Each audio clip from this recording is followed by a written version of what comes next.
Sure. Thanks a lot, Karen. Yeah, I hope everyone can hear me okay. I'm going to share my screen and I'll probably, like Rob, turn off my video just to save some bandwidth.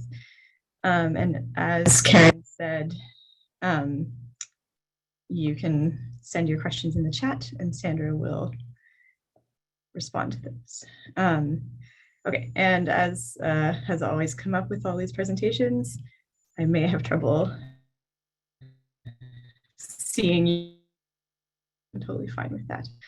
All right, so I'm Ellen Whitman. I'm a forest fire research scientist with the Canadian Forest Service, which is a sector of Natural Resources Canada. And today I'm going to be speaking a bit about accessing and processing spatial data in Google Earth Engine for fire applications. So to give you a brief outline of what I'm hoping to take us through today, I'm going to introduce you to the Google Earth Engine catalog and platform, provide some examples of code and how you could run code in GE, and then also of applications, which are sort of, well, like a typical application in that you've wrapped up code behind a user interface. And then I'm also going to highlight some recent Google Earth Engine wildfire research. And I say wildfire research here, but it's going to be sort of wildfire relevant research. So it's not all 100% fire specific, but I hope it'll be of interest to all of you. And yes, wanted to mention that right now I'm connected via hotspotting from a phone, and we'll talk about why that is on a later slide. So if I do run into tech issues, just let me know. And I'm also hoping to switch back and forth between the PowerPoint and then also Google Chrome so that we can look at Google Earth Engine and actually like interact with it a bit. So hopefully everything will go fine, but we may need to be patient. So moving right along, Google Earth Engine, what is it? It's a planetary scale platform for Earth science data and analysis. And if I had more fancy skills with animations, with presentations, I would have sort of had data and analysis pop up separately. So Google Earth Engine has this really excellent aspect in that all this data from many different platforms, mostly remote sensing platforms like satellite imagery or other satellite collected data, as well as sort of products are collected there. And then you can also use it for analysis. So many people work in computer statistical modeling programs like R or SAS or Python, and you can do that type of analysis in Google Earth Engine as well. So it's really both these things at once. So why use Earth Engine? It's a really powerful platform in that it's cloud computing. So many of you who have used R, for example, in the past, you're really limited by the RAM that's available on your computer, whereas Earth Engine is using servers that are hosted by Google. So your tasks that you submit when you're processing something, it's going to run off of your computer. So that's a huge benefit. Things can happen in the background while you're working on other things that can happen much more quickly if you time your submission of your task right than it would on your own computer. And it really does have this awesome aspect of integrating both that data source and the analysis platform in one. And I think a really awesome feature of Earth Engine as well is that it has this aspect of really providing an opportunity for like open data, open research. So all this information has been collected, and I think this is generally a movement in science in general towards being really transparent and sharing your code, sharing what you're doing, sharing your products. But Earth Engine seems to have like amplified that to another level. So it's really common that you can get all this awesome work that has already been done and adapt it for your own purposes, specifically with Earth Engine. I didn't add a bullet point for it here, but are there any reasons not to use Earth Engine? And I'd say, you know, maybe there kind of are.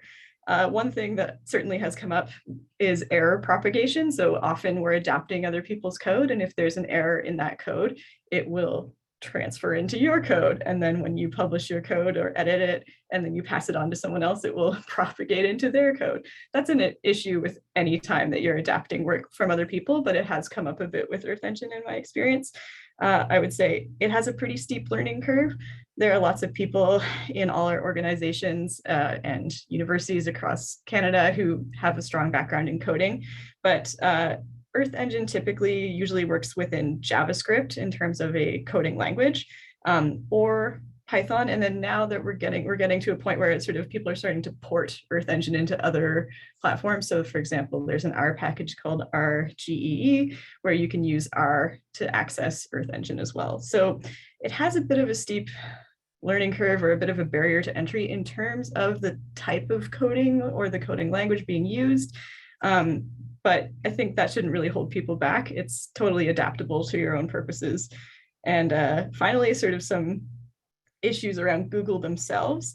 I find personally that they are not particularly transparent about what is going on. So you'll submit a task and you don't really know why it's running super slowly. Like maybe they're throttling data because a whole lot of people are demanding tasks at the same time, or they're prioritizing tasks. And all of that really like happens behind the scenes. Whereas when you're working on your own computer, not in a cloud computing platform, you don't run into these issues because it's your closed system.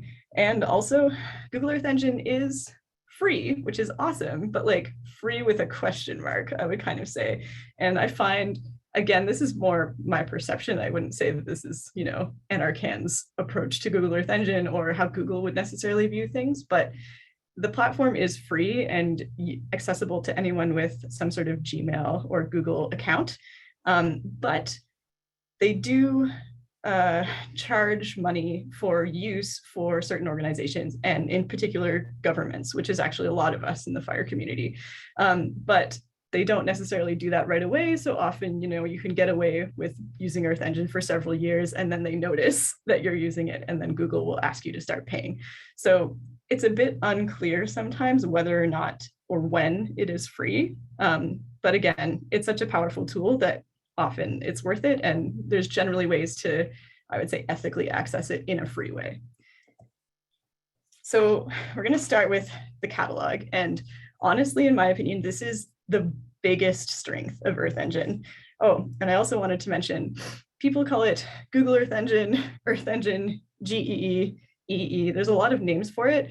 Google themselves seem to prefer to refer to it as Earth Engine, so they remove the Google part, but amongst a lot of users, that word has stuck. So I may use any of those terms, but I'm trying to call it Earth Engine mostly here. So yeah, circling back to the catalog, Earth Engine, as I said, hosts all this data. So it has this amazing database that's all accessible through Earth Engine of a whole bunch of different products. So there's weather data, which of course is really relevant for fire. There are data products. This is just an example of an eco region or ecozone map that a group created and then uploaded or asked Google to host. There are hotspots, which all of us are familiar with using, and also some more sort of radar and optical imagery type data, like the type that Rob was speaking about earlier. So at this point, I'm going to try to stop the presentation. I'm hoping you're still seeing my screen, and we're going to go over and actually look at the Earth Engine catalog. So this is the Google Earth catalog. And you can see this is where they list all of their different data sets. So if we just scroll down, they've sort of pre-grouped them for you into categories that they think may be of interest. So temperature, climate, weather, imagery is obviously a really big thing. And then there's also some more sort of derived data sets, so like croplands, for example. I thought I would show you a little bit how you can sort of interact with the catalog, and then also highlight a few data sets that I think are interesting. So right at the top, they emphasize Landsat, MODIS, and Sentinel as 3 major data sources that they think might be of interest. And just to give you an idea of how you can look at a product in here. So if we go to the Landsat tab, it says, these are all the Landsat collections. So if we just choose Landsat 8 surface reflectance and click on that, it'll tell you a little bit about the data set. So what period of time it has been that's covered by the data set, or that it's ongoing, the provider, how to access it. So essentially, if you copy and paste that little bit of code, it will open it in Earth Engine. And I think you could also click this link over here and it'll just pop up. Something that I have found super useful in the catalog is that generally, if you scroll down, they have this little Explore in Earth Engine section, and it will have an entire section of code that you can copy and paste into the code editor, and you can even just open it directly in the code editor, and it will display the collection that you have selected. So it doesn't do any analysis or processing necessarily, but it's a way to immediately view what you're looking at, and it'll display on a map, and you can scroll around, zoom in and out. And then if you're a little bit more advanced in your code editing, you can start changing these things to change, for example, how it's displaying, or zoom, focus in on a certain region, or apply a calculation to it, for example. So that little code snippet at the bottom of each of these is really helpful just to get sort of a preview of what you're looking at. But another way that Google has sorted this is browse by tags. So this is essentially just keywords, essentially, and you can see there are a lot of them, and you can filter it with a search. So for us, why don't we look at thermal data sets, which includes, conveniently for us, the FIRMS data set, which I think many of you will be familiar with, which is the Fire Information for Resource Management. And this is a collection of hotspots from 2000, so the beginning of the MODIS hotspot detection and MODIS mission, all the way to all the way to quite recently, a couple days ago. And this also integrates VIIRS hotspots as well. So again, it tells you the different bands, it tells you the resolution and how to explore it in Earth Engine. So this is an example of hotspot data that we can access in here.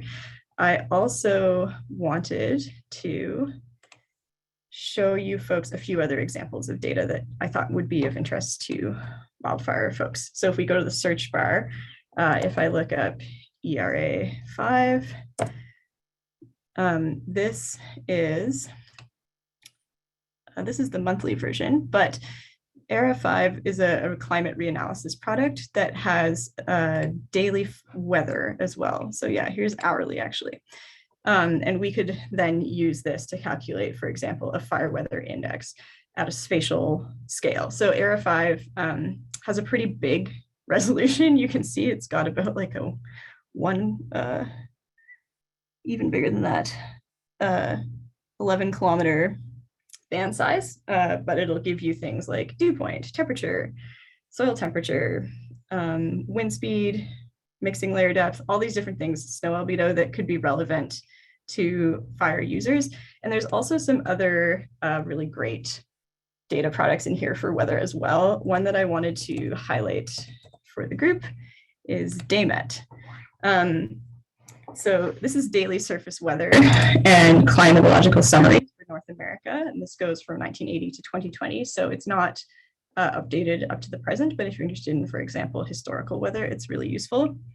I actually really like this data set, but it is missing some things that we typically count on, especially if you're a user of the FWI system. So we have Tmax, Tmin, and vapor pressure, but we don't have wind speed, for example. So you can look at things like temperature and drought, and possibly some of those things more related to like warmth as they relate to fire, but not necessarily so much spread, for example. And there's lots of other weather data sets in there. Rob gave us a really awesome overview of the Landsat series of satellites, and also mentioned Sentinel as well. So, but for those who may not have been in that.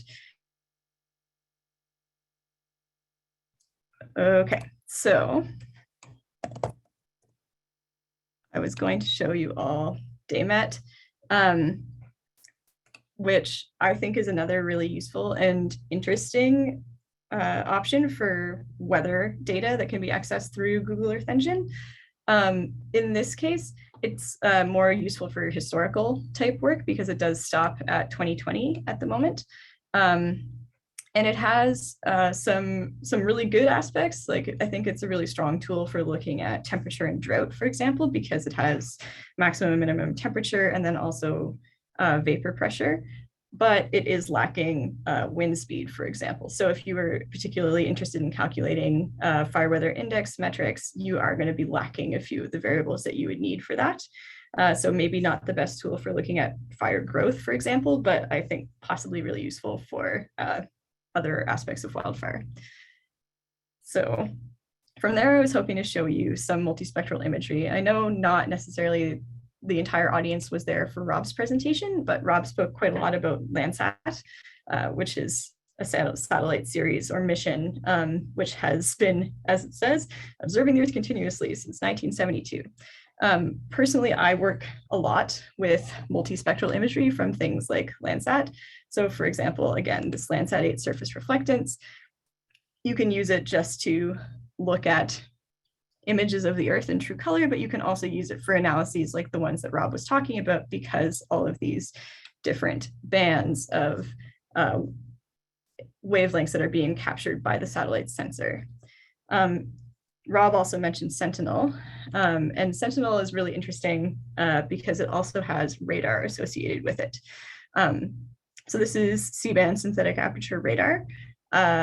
I will be totally transparent. I tend to work with multispectral imagery, and I'm not an expert in radar at all, but radar really excels for things like looking at structure and height, for example, as well as for water content. So where imagery that's multispectral, which Sentinel sort of does both, it has a multispectral instrument as well as radar. You can have some limitations when working with multispectral imagery, sort of actually like some of the questions that came up in Rob's presentation about what about surface fires? Like, how do we see through the canopy? If something is obscured in your multispectral imagery, you won't be able to see through it. But with things like radar or LiDAR, we can actually sort of see through and get either down to the surface or see more detailed structure as well. So there's a lot of data sets in Earth Engine in the catalog, and I'm not going to go through all of them, but you can explore the catalog as much as you want. There's so much in there. It's really amazing. And so from here, I wanted to show you all the code editor. So I'm actually just going to switch over to a tab. This is currently, you're looking at my Earth Engine account and a little bit of snippet of code that's open there. So to give you a bit of orientation to what is in the code editor, essentially on the left-hand side in this panel here, you have all of your files. So it's mostly the scripts in this case. So you can see stuff that I've essentially borrowed from other people. So these are examples, but if we go into my own library, all the code that I've ever written is also there. You can look at documents. So these are mostly explanations of different tools you could use in your coding in Earth Engine, and you also have assets. So these you upload yourself. If you have, for example, a fire perimeter that you're particularly interested in, and you want to either make that the focus of what you're going to display in Earth Engine, or if you want to do a calculation within it, you would upload it as an asset by going to new, and then you can upload either a raster or a shapefile or a CSV, and then you can then interact with those in your analysis. So you can see here, I've got a bunch of various fire perimeters and so on that I've worked with over time. On the right-hand side, you have the console. You can print to write to that. On the map, you can click to inspect layers, and I might be able to show you that later once we actually start running some code. And when you run a task, oh, it's interesting, it's actually shown that I was running one in the past. It will display here. So once you enter your code, the task will sort of have like a little processing symbol, and then when it's complete, it switches to a check mark. So the coding itself is done in this central panel, and you can see, you know, it's typical coding. It has line numbers, and it'll make suggestions. We're missing a semicolon, for example. And then you can go down to your outputs as well. And then finally, if you're just displaying something, it'll pop up in this map below. You can also hide the map if you're just purely working in the code area. But again, you know, once you display things, you can zoom into areas of interest and then identify them on the map. So I'm going to switch back to my presentation for a second. I might pause there. Sandra, are there any questions so far? Hi, Ellen. So far, I don't see any questions in the chat yet. Okay, super. So we're going to move on to actually, you know, what does it look like when you use code?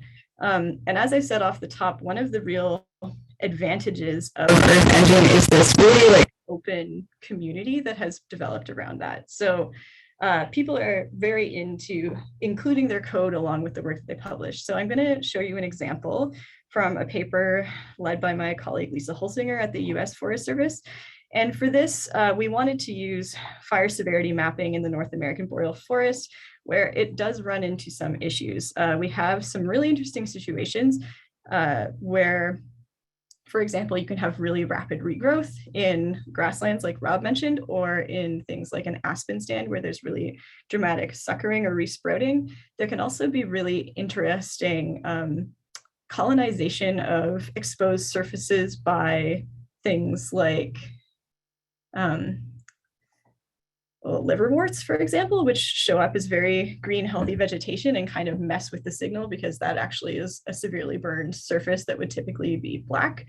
And so we developed this method as well, totally in Google Earth Engine, where you have a fire perimeter and then we identify a pre-fire image calculated from Landsat imagery and create that pre-fire metric normalized burn ratio. And then for the post-fire, we made a bunch of rules that integrated MODIS. So Rob mentioned that it was critical to time your post-fire image correctly.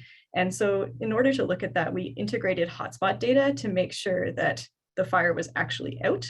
And then also that the snow had melted as well in the post-fire, because we're looking at an extended period afterward, and then you output the severity map. So in this paper, we published the code for anyone to use. So I'm going to pop back to my code editor because that's what I had up there. So this is the code that you would get if you went to that paper and downloaded or opened the code. And essentially there's a nice detailed explanation of what the code will do.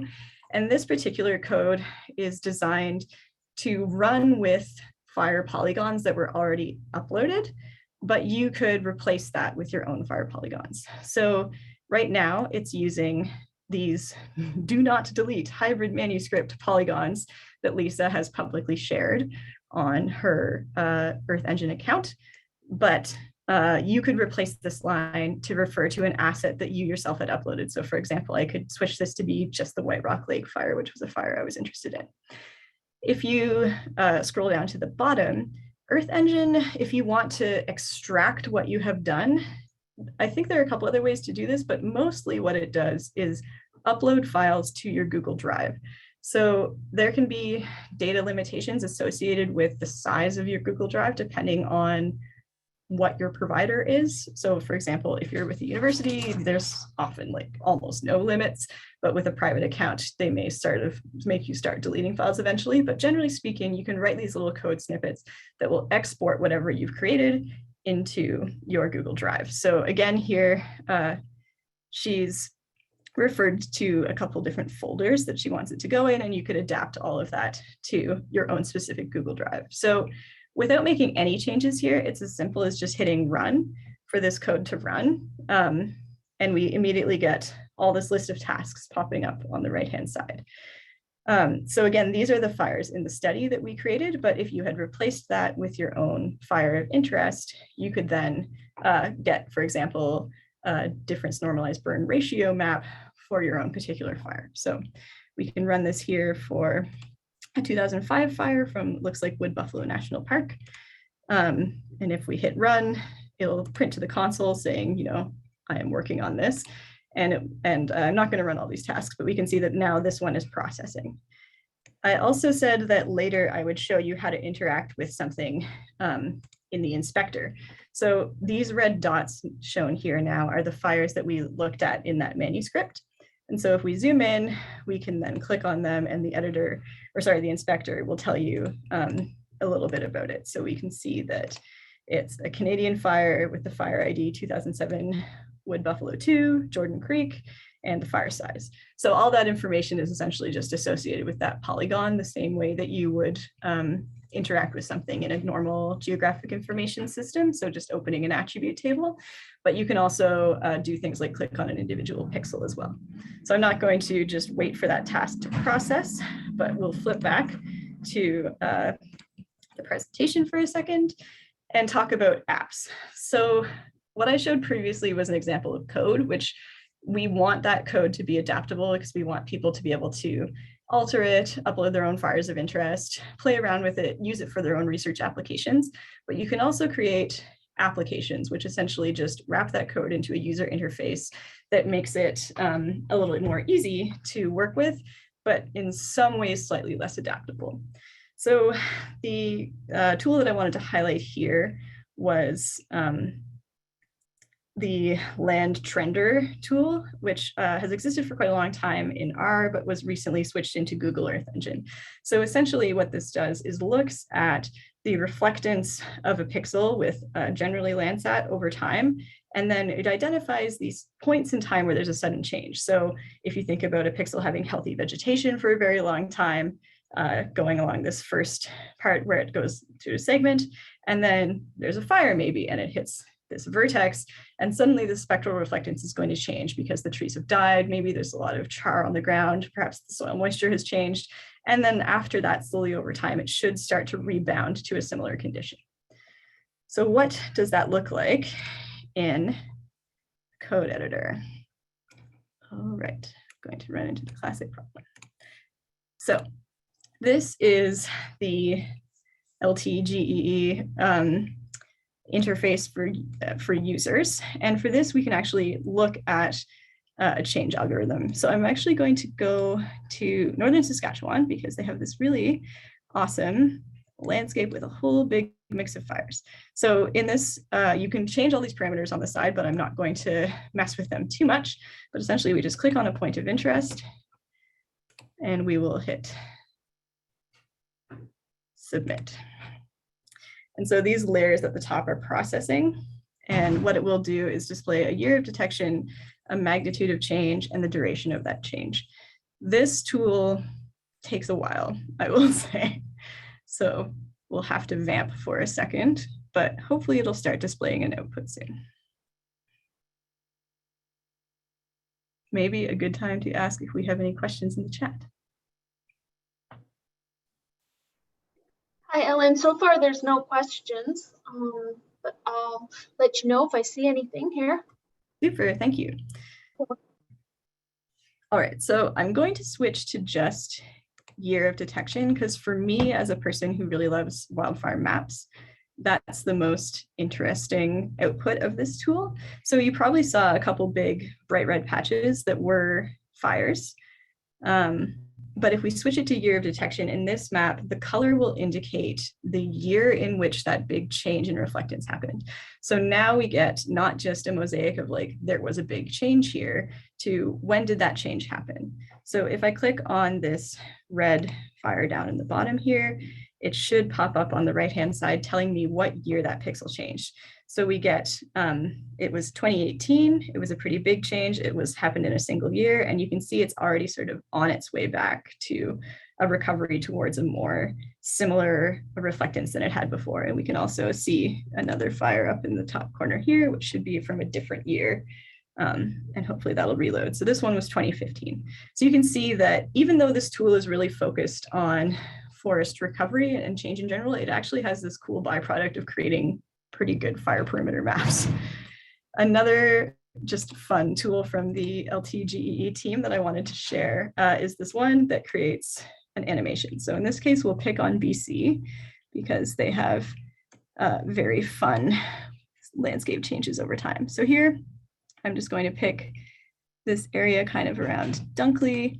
If we click there, it will load and it should create a time series animation for us, which will pop up on the right-hand side in a moment.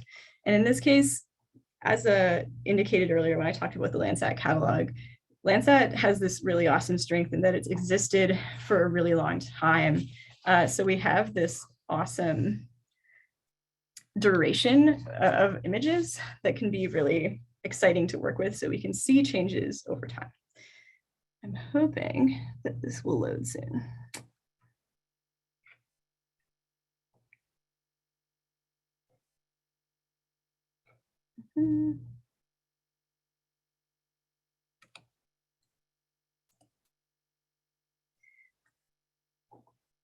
Okay, well, I don't want to waste too much of your time when I already had a tech issue, but what this produces is an animated GIF or GIF of every single year's clear pixels over time. And so you would be able to see these little forest harvest blocks changing and Actually, maybe if I zoom in, it'll go better.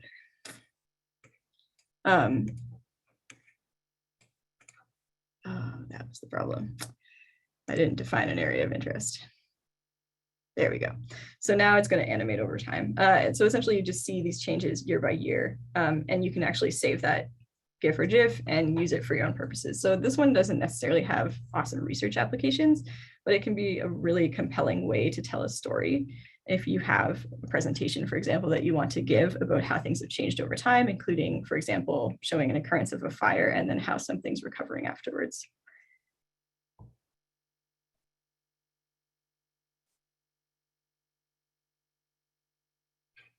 Okay, well, that will eventually load and maybe we'll show it at some point, but I just don't want to delay more.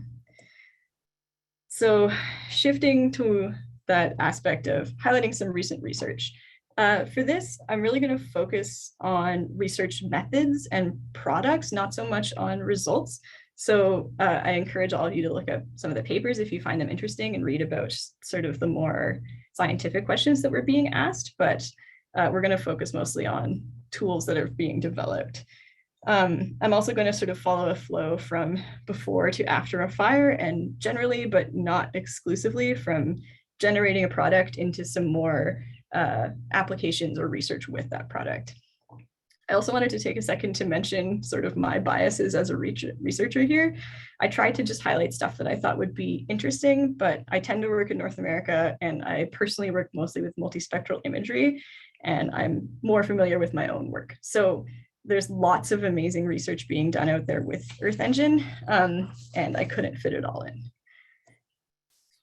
So this is an example of mapping fire weather, which I thought was really super cool. And what we're looking at here is a small area of South Sumatra in Malaysia.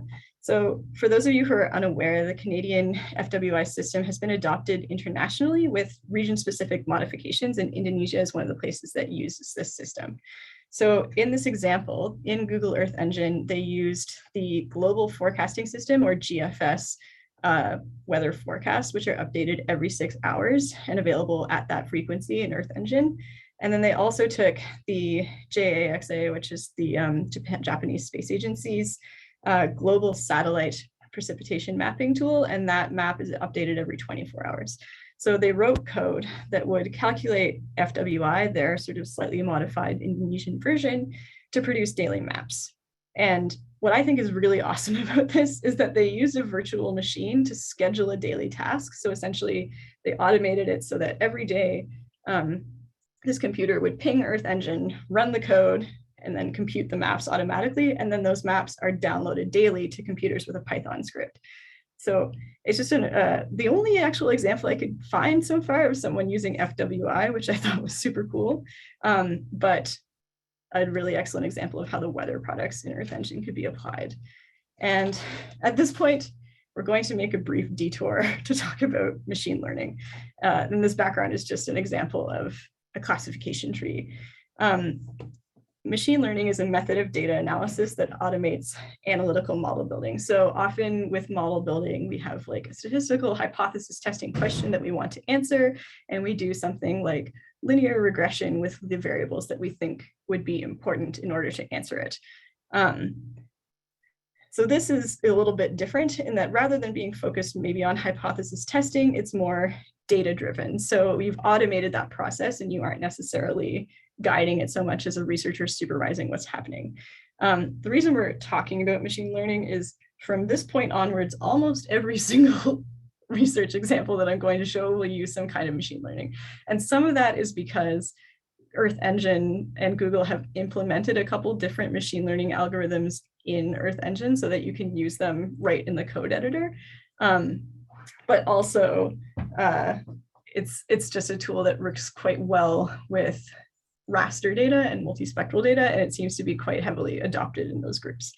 So one that we're just going to go into a little bit more detail is random forests, which is essentially a method where you can grow many classification trees, like the one shown in the background, and these trees split your data into groups. So if we think about fire severity, you might say everything with a difference normalized burn ratio higher than 200 is burned, and everything below that is either unburned or low. And then you would maybe make a second split saying everything that's 5 and below is unburned and everything that's above that is burned. So that would be one classification tree. But random forests grow many, many classification trees that split that data into groups and then output the class that is selected by most of the trees.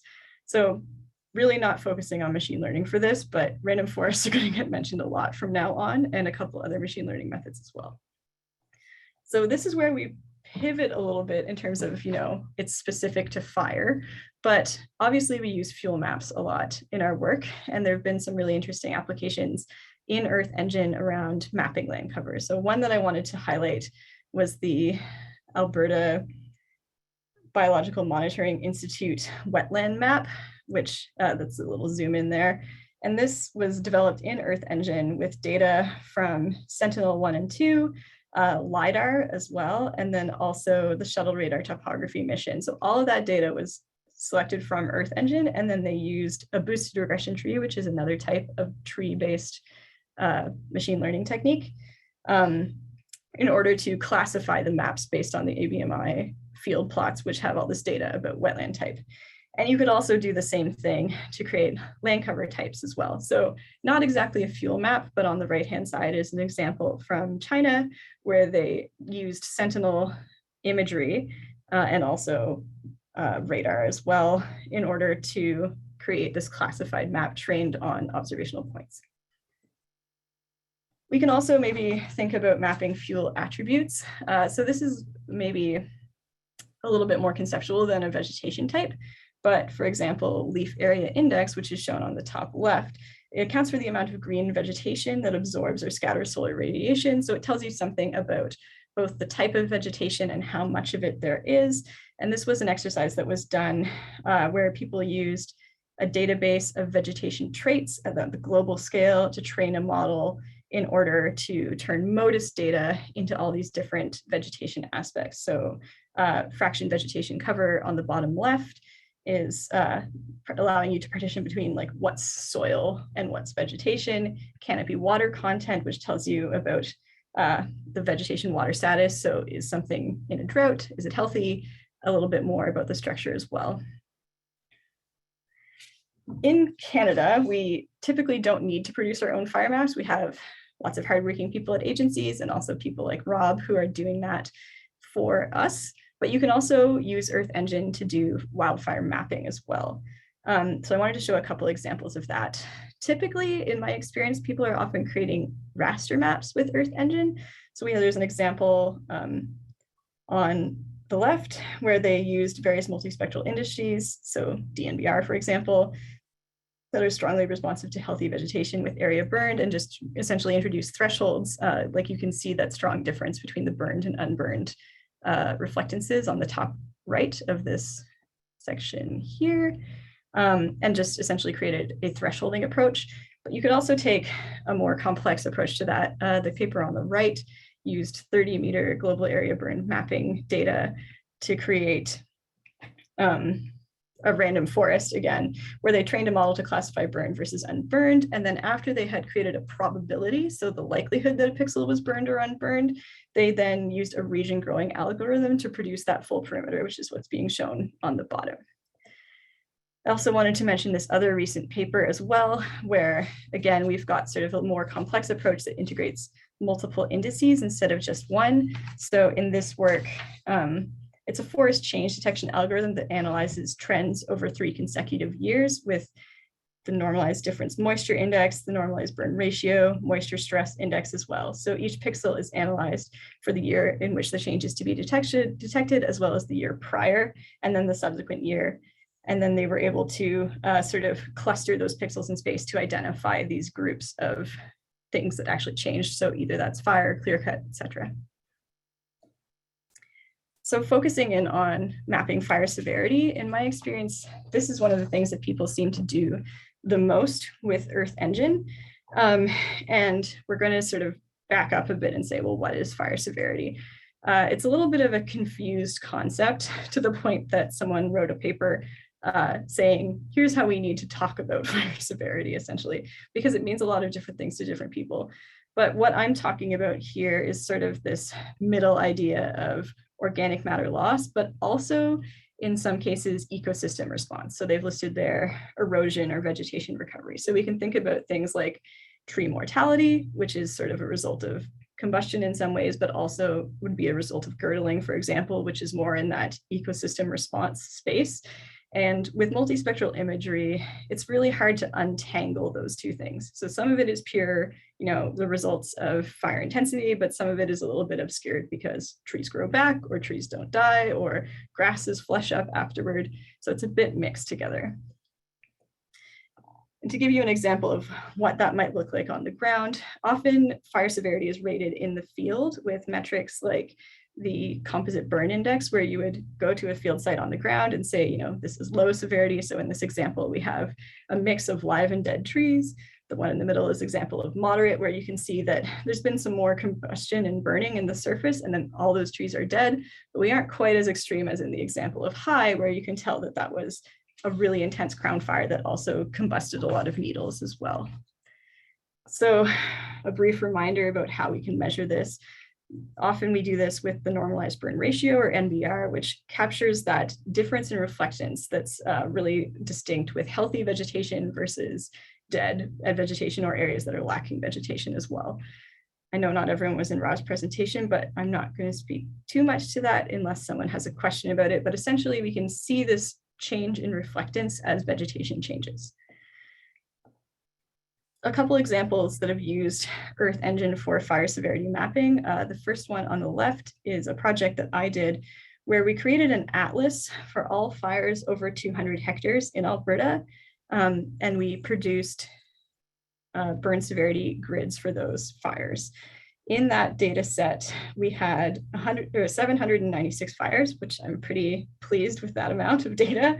And there we trained it with field data from 11 fires in the Northwest Territories, Alberta and BC. So that's an example again, where if you have fire perimeters and you have the code, you can just do this now. It's so exciting that stuff has been automated. And in this work, we identified thresholds that people could then apply based on what we saw in the field. But an alternative approach is to, again, integrate random forests. So if you use a modeling technique, you can really integrate a lot more data. So we just used DNBR in the example on the left, but in the example on the right, which is a paper from Australia, they used NBR, the Normalized Difference Vegetation Index, or NDVI, burned area index, all these different things that were then integrated into that model to do the best job possible with a random forest to predict those classes. Another difference here is that the classes on the right, which are unburned, crown scorch, crown consumption, and then crown unburnt and partial crown scorch, those classes were done through photo interpretation as opposed to fieldwork. So in this case, you're really looking at images from above and using an analyst's expert opinion to determine what the change was. All right, so this is one that I think is really awesome. In this project, these people looked at creating dynamic maps of fuel moisture conditions. So on the left is the field data that they collected about percent live foliar moisture content. And they built a model to relate that to SAR, or synthetic aperture radar, data about that's been collected dynamically from, I believe, Sentinel in this case. So having built these models that related their observed live fuel moisture to the SAR variables of interest, they were able to produce daily maps of foliar moisture, which is kind of mind-blowing. And this is another one that has a cool online tool. So we will flip back. Hopefully we will now get to see, yes, our time series animation from the other tool. But we're going to flip over to look at maps of foliar moisture. So these maps are still being produced, which is awesome. But unfortunately, the Sentinel satellite that they used has had critical problems. So you see some big holes. So the model still works, but the data is no longer being updated in the same way. But if we go back in time, we can sometimes find days where it worked better. So again, if you choose to click on a particular pixel, it'll tell you what the foliar moisture content has been over a series of a few days. At the moment, this tool was developed for the Western states, and that's the only area that it covers, but it would be really awesome to see this expanded to other regions.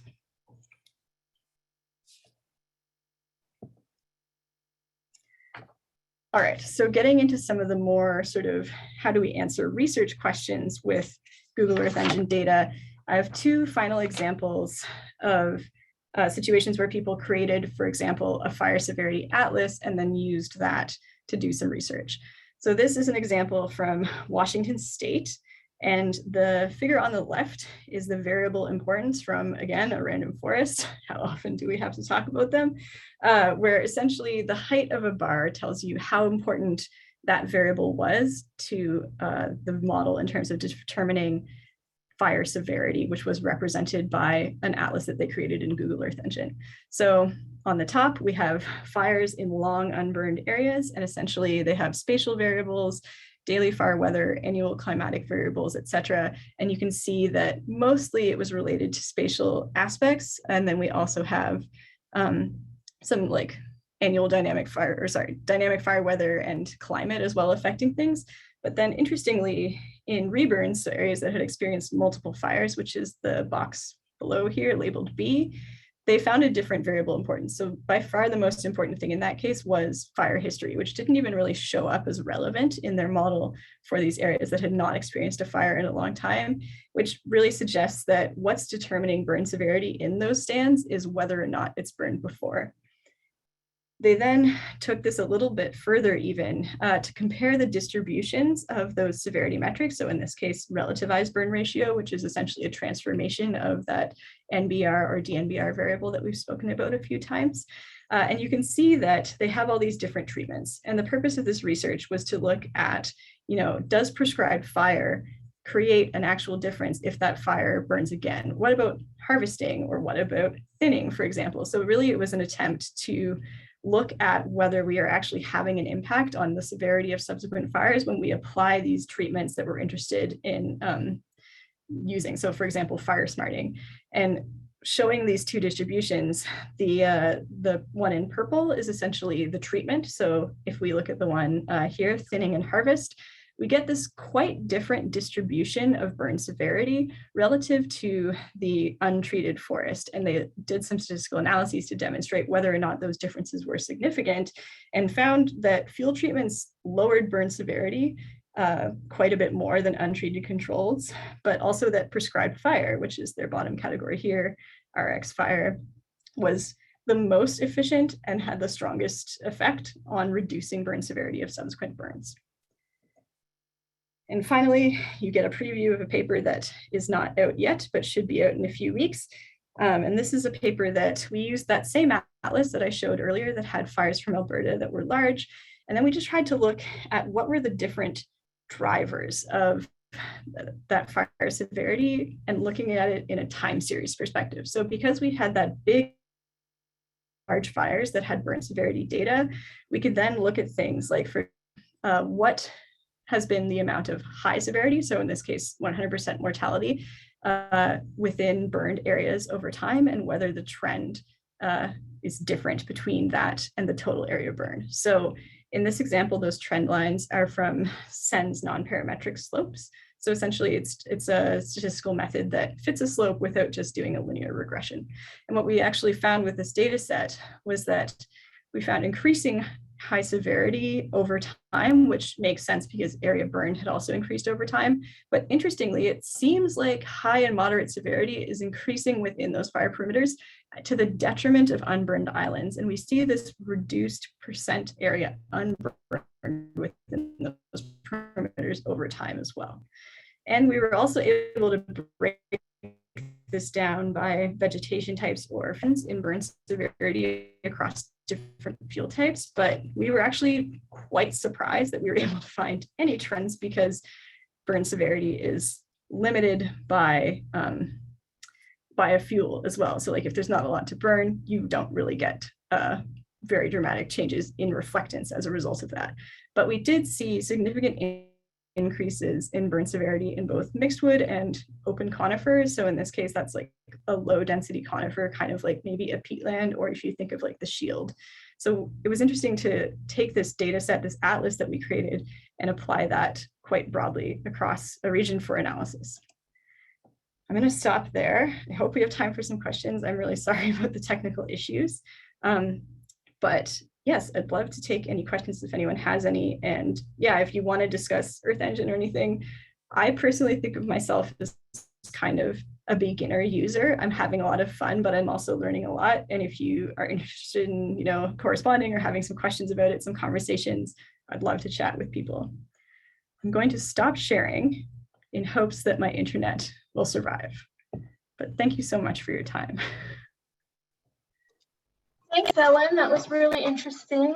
There's a lot that you can learn, definitely. And so I'm more of a basic person. I don't see any questions in the chat right now, but I'm just wondering, like, from your expertise, when you learned Google Earth Engine, did you use a lot of the resources within Google to learn, or were there other resources you used to learn it? Like, what would you suggest to people?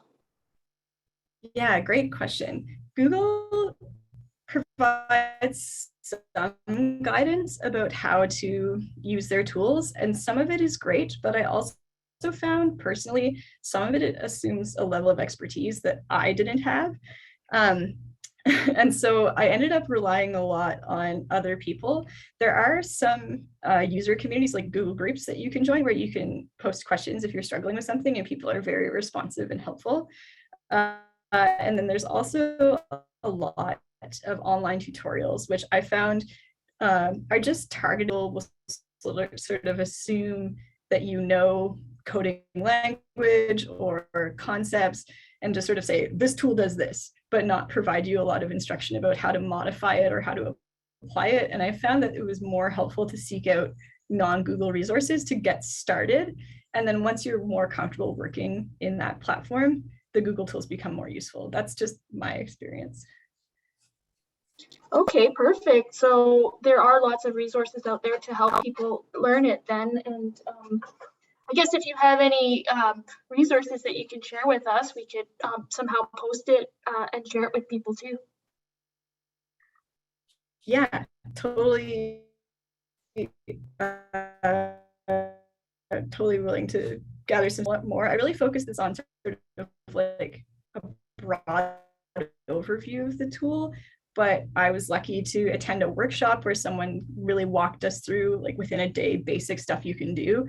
And I do find that like having a more applied approach, we just didn't have time for it here, but actually having either a tutorial or a person who's an expert take you through that process was so helpful. So I'll try to find some resources.